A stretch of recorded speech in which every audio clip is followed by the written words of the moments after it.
Bora falar agora sobre o Corinthians. Conversei com um dirigente importante do Timão nessa segunda-feira para saber se ainda existia alguma expectativa em relação ao pagamento dos 34 milhões de reais ao Santos Laguna para evitar o transfer ban ou então um acordo entre o Corinthians e o time mexicano. E o que eu ouvi é de que o Corinthians não conseguiu dinheiro para fazer a quitação. Mais do que isso, Santos Laguna se recusa a fazer um acordo de parcelamento da grana.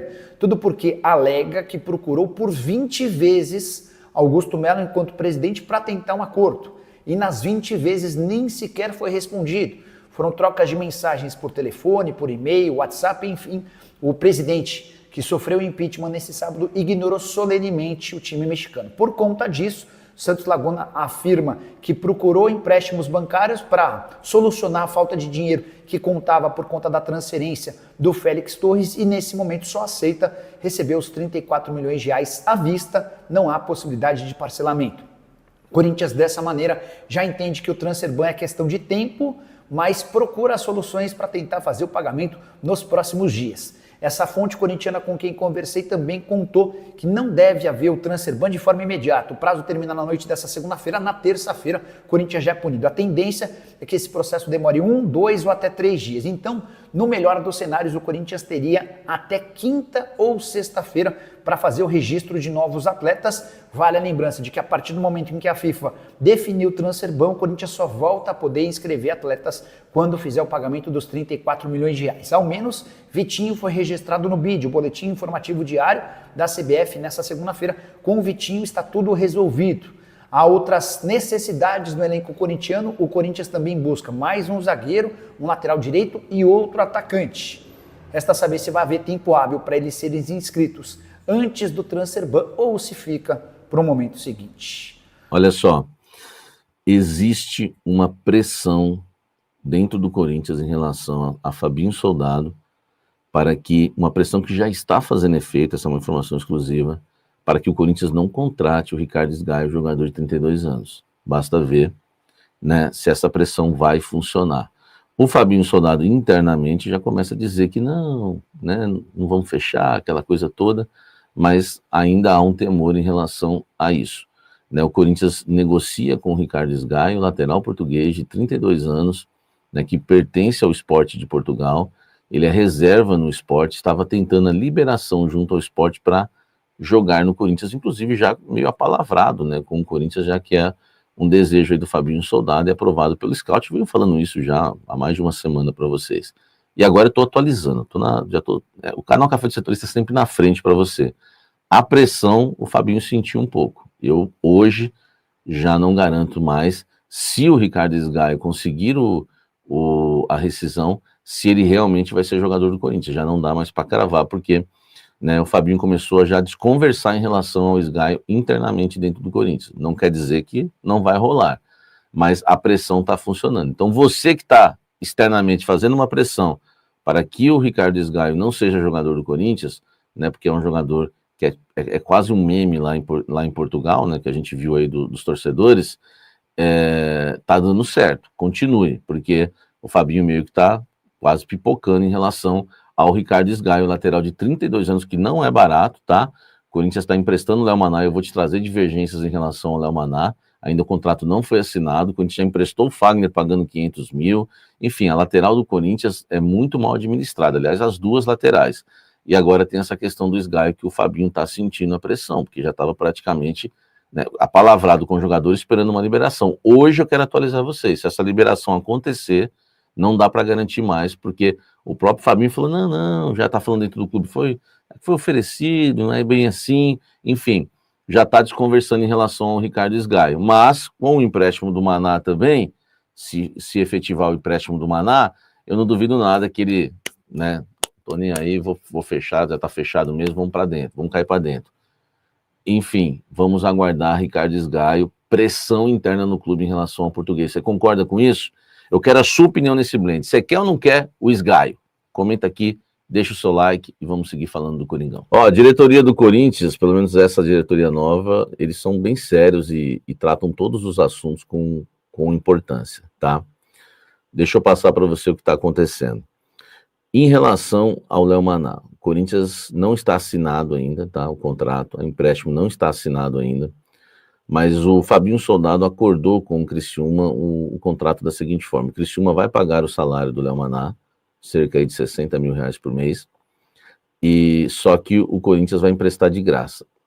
Quando chegou isso à diretoria do Corinthians, houve uma divergência, né? Houve alguns questionamentos ao Fabinho Soldado. Sabemos que o Léo Maná não é titular, mas a divergência é o seguinte: não conseguimos nenhum real, não há nenhuma outra proposta melhor, não há nenhum outro acordo que possamos fazer, né? Não chegou nada melhor, porque queira ou não, o Léo Maná foi capitão na base do Corinthians, né? Capitão inclusive do título da Copa São Paulo, jogador de seleção brasileira de base, e o entendimento da diretoria é o seguinte: o salário dele, a economia até pouca, 60 mil por mês. Mas a questão é, o Corinthians não consegue nada, não consegue 250 mil pelo empréstimo, né? Dilui aí até o final do ano, em 6 meses, até o final do ano. O Corinthians não consegue isso, vai pagar aí até o final do ano aí, vai 20 mil por mês, enfim, joga junto com o salário, os caras fazem um pacote lá de 80, não sei, e leva o jogador.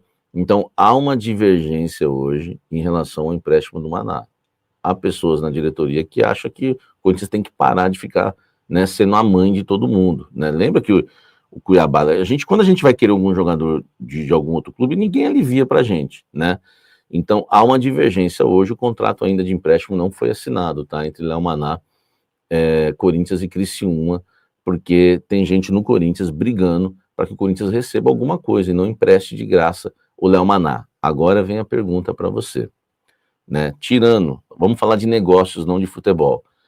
Quem está certo nessa? Fabinho Soldado em emprestar de graça ou a diretoria que quer ganhar alguma coisa no empréstimo com o Criciúma? Eu quero a sua opinião aqui embaixo. Empresta de graça ou não o Léo Maná? Comente aqui e deixe o seu like. Lembrando que ele tem um contrato longo, 5 anos de contrato. Comente aqui embaixo. Fala pessoal, tudo bem com vocês? Bora falar dessa derrota do Corinthians para o Juventude, uma atuação ridícula, situação volta a ficar preocupante e aquela pressão que tinha saído no Dorival Júnior depois dos derbys, ela voltou.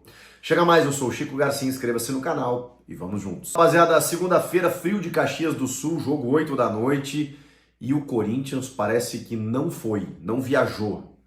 Fez um gol ali no finalzinho de falta com o Mateuzinho e começou a correr depois nos 90 minutos. A verdade foi essa. Durante o jogo, pouquíssima coisa a gente pode tentar relembrar que o Corinthians tentou fazer. Uma cabeçada do Thales Magno, já no segundo tempo, num cruzamento do Garro em que a bola passa do lado da trave. Olha, vou tentar achar aqui alguma chegada do Corinthians, um chute do Mateuzinho, numa bobeada, numa saída de bola do Juventude, que ele chuta de perna esquerda até, e a bola passa bem longe do gol. Não lembro, assim, do goleiro do Ju ter feito alguma grande defesa, algum grande milagre, porque realmente o Corinthians não jogou, o Corinthians não se apresentou. Isso diz mais sobre o técnico ou sobre o time, ou sobre o elenco? É sobre isso que a gente vai falar. Primeiro, o Juventude reestreou Thiago Carpini, aquele mesmo técnico que havia feito uma baita campanha no acesso do Juventude para a Série A, feito com que ele chegasse inclusive no São Paulo. Aí depois ele vai para o Vitória, né, e retorna agora para o Juventude. Obviamente o Juventude jogou mais, até no sentido de intensidade, ritmo de jogo e tudo mais, e ainda o Carpini teve a leitura correta, a estratégia perfeita de colocar o Nenê e o Matheus Babi no segundo tempo e os dois participarem do segundo gol do Juventude, que decreta, né, praticamente a vitória. O Mateuzinho ainda empata, o Dieguinho perde uma bola no final, né, ela cai no pé direito dele e ele isola, mas ali acho que foi uma boa oportunidade para quem sabe conseguir um empate, mas ele seria aleatório, né, ele seria pelas questões do futebol ali, por um final de jogo mais bagunçado do que qualquer outra coisa. O Mandaca, tá? Ex-Corinthians, jogou muita bola, participou dos dois gols, participou de um lance perigoso, num cruzamento da direita, em que ele também chuta, a bola passa do lado da trave. O primeiro gol, ele é uma falha de marcação assim completa, mas me espantou assim o Breno Bidon na jogada, porque o Marcelo Hermes recebe pelo lado esquerdo, ele cruza, o André Ramalho faz a cobertura ali, a bola volta para ele, porque o Mandaca, né, ele toma a frente, aí ele consegue tocar pro Marcelo Hermes de novo, só que o Bidon, que tá na marcação do lateral, ele simplesmente nessa primeira rebatida, ele tipo, abandonou a cobertura do lateral e ele vai para o meio da área. Só que ele vai para o meio da área e ele fica simplesmente olhando a jogada. E aí o Gustavo Henrique tem que sair do miolo para fazer a cobertura do Marcelo, que já está fazendo o cruzamento, então ele não chega a tempo. Fica só o André Ramalho, o Ranieri vem para cobrir, e aí como o cruzamento foi muito forte, o Gabriel Talhari ataca o espaço e dá uma pedrada de cabeça para fazer o primeiro gol. O Bidon teve uma das piores atuações dele com a camisa do Corinthians, se não a pior. Ele foi frágil na marcação, ele não teve nenhuma influência técnica no jogo, na armação, justamente num jogo em que você não tinha o André Carrijo. Então, assim, se esperava muito do Bidon. O Dorival sempre deu moral para o Bidon desde que chegou. Aliás, todos os técnicos que lá passam. Eu sou um cara que já elogiei muito o Bidon e não tenho nenhum problema em reconhecer isso. Hoje ele não esteve bem. Eu não vou decretar aqui que ele não joga nada, como muita gente está falando, mas ele realmente não esteve bem, como boa parte do time, tá? Mas estão crucificando apenas o Bidon, mas o Bidon ele foi um símbolo de um jogador que joga bem futebol, tecnicamente, tem condições, é um cheque em branco do clube, talvez seja a próxima grande venda, e que está sucumbindo num momento do time no Campeonato Brasileiro que não é bom. A gente está falando de uma vitória nos últimos 10 jogos. A gente está falando de 5 jogos sem vencer. E a gente está falando de uma derrota, jogando menos, para um time que está na zona do rebaixamento, que estava com 4 derrotas consecutivas e que antes do jogo começar tinha um saldo de menos 24 por algumas goleadas que tomou. Claro, esse Juventude, desses números terríveis, não é o Juventude do Carpini, que agora chegou e tenho certeza que vai recuperar. Não sei se a ponto de garantir na Série A, mas ele vai melhorar, não tenha dúvida. O Carpini é bom treinador, queria eu no Grêmio, inclusive. Ele vai recuperar o Juventude, conhece o ambiente, sabe muito bem, os caras gostam dele, ele tem gestão de grupo, porque não é fácil administrar ali Nenê e companhia, mas o Carpini é muito bom nisso. E o Juventude jogou no outro ritmo. E o Corinthians, por outro lado, jogou num ritmo completamente abaixo. Aí você pode ter vários diagnósticos, como teve o Dorival Júnior na coletiva. A gente tem que entender o que a gente quer, para onde a gente vai, a gente não pode ter atuações como essa. Então, assim, ele também colocou na apatia do time. As escolhas do técnico, vamos lá, aí eu sou obrigado a isentar o treinador. E eu sei que tem muita gente nesse momento brigando comigo. Porque quer o Dorival fora, porque entende que o Dorival não é técnico pro Corinthians, e aí já começa a voltar tudo aquilo antes dos derbys. Eu achei que o derby tinha dado uma sobrevida pro Dorival. Durou uma semana, menos que isso. Menos que isso, que foi na quarta passada. Porque o resultado e o desempenho do time do brasileiro realmente ele é muito ruim. E o Dorival está fazendo esse diagnóstico agora. Ele tem que fazer algo para mudar isso. Concordo. O problema é o seguinte: o Memphis e o Carrijo não estavam hoje em campo. 2 titulares. E aí você deve estar se perguntando, pô, mas quando perde 2 caras, 2 titulares, não consegue fazer o time jogar suficientemente bem para ganhar do Juventude? A questão não é essa, a questão é o contexto, né? O Juventude jogou muito melhor, reestreia de técnico, sempre dá uma mobilizada quando chega técnico novo, aquela coisa toda. E os jogadores esticaram a corda no derby, visivelmente, e hoje não conseguiram correr, não correram. E aí vem o diagnóstico da rede social, né? Os jogadores escolhem alguns jogos. Eu não refuto essa tese. Muitos times têm esse comportamento. No Inter tá sendo feita essa cobrança também, né? De que o Inter escolhe alguns jogos mais decisivos e aí os caras em outros jogos, os caras baixam a guarda. Eu acho que o Corinthians fez isso hoje. Não é que escolheu o jogo, é que, cara, entrou meio dormindo e o outro tá numa rotação acelerada, você perde o jogo, não tem jeito. E aí você perde 2 titulares fundamentais. Cara, a gente tá falando de Memphis e André Carrilho. Esses caras, eles são pilares de um time que emendou 9 vitórias seguidas no ano passado, que ganhou o Campeonato Paulista e que eliminou o Palmeiras em 2 derbys históricos da Copa do Brasil. Então, você não ter esses caras faz muita diferença, até porque os substitutos foram o Breno Bidon, que hoje jogou pessimamente mal, como todo o time, e o Thales Magno. No segundo tempo entrou o Romero, que ficou 9 minutos em campo porque ainda foi expulso. Os números mostram que o Juventude competiu mais porque inclusive fez o dobro de faltas do Corinthians. E quem teve um cara expulso? O Corinthians. O Martínez pegou pilha, o Romero foi expulso em 9 minutos. O Juventude competiu, o Corinthians assistiu. E quando tentou se revoltar, ainda fez fora do tom. Então foi um jogo horrível, de todas as maneiras, que obviamente tem a responsabilidade do Dorival. Agora, quando ele precisa do banco de reserva, já falamos isso, já cansamos de falar, cara, ele não tem. O Vitinho tá chegando, ele confirmou que o Vitinho, que ele já jogou com o Vitinho, conhece o Vitinho, mas cara, ele nem sabe se ele vai poder contar com ele no próximo jogo. Ele ficou, a temporada terminou tem 2 meses e meio. Então, também é muito difícil a gente pensar assim, bom, o Memphis agora machucou, vai voltar daqui um mês, bota o Vitinho para jogar. Não é assim que funciona.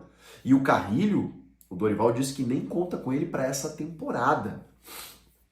Tem uma previsão aí de cerca de 4 meses, né? Eu acho que ele ainda poderia voltar para o novembro, mas o Dorival disse que não está contando com ele para essa temporada. E o Memphis, cerca de 1 mês pela lesão muscular. Então o Carrilho não volta mais esse ano. E o Memphis vai ficar 1 mês fora. E o Dorival, ele só teve em 2 jogos na temporada o trio de ataque Memphis, Yuri e Garro. Justamente nos 2 derbys em que o Corinthians amassou o Palmeiras, ganhando os 2 jogos. Vocês acham coincidência? Pô, mas não pode depender dos mesmos caras. Cara, quando você tira os teus principais jogadores, a diferença é muito grande. E no Corinthians ela é maior ainda, porque os reservas não estão nem perto dos titulares, do nível. Thales Magno, Romero, Guinegão. Esses caras não vão resolver o teu problema. Charles, no meio-campo, não vão resolver o teu problema. Tem que contratar, mas não tem como contratar porque, inclusive, o Corinthians está correndo um risco a qualquer momento de sofrer o transfer ban, se não pagar os 33 milhões de reais pelo Félix Torres.